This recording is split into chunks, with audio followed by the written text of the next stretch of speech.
Class 9-10 তোমাদের বাংলা পাঠ্য বইয়ের ছোট্ট একটি গল্প, শোভা।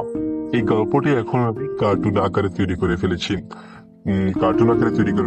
তোমরা এখন যে ভিডিওটা দেখছো, অর্থাৎ যে শর্ট ভিডিওটা দেখছো, এই ভিডিওটি দেখে তোমরা বুঝতে পারছো ভিডিওটি কত ইন্টারেস্টিং হতে চলেছে। তো তোমরা যদি আমার এই ভিডিওটা দেখতে চাও, তাহলে নিচে ভিডিওটি আপলোড করেছি, এই ভিডিওর ক্যাপশন চেক করো। ওই ক্যাপশনে আমি আমার ইউটিউব চ্যানেল লিংক দিয়ে রেখেছি। ওই লিংক দিয়ে আমার ইউটিউব চ্যানেলে প্রবেশ করো। প্রবেশ করার পর ভিডিওটি সম্পূর্ণ দেখো, এবং যদি ভালো লেগে যায়, তাহলে তোমার বন্ধুদের সাথেও শেয়ার করতে ভুলবে না। ধন্যবাদ।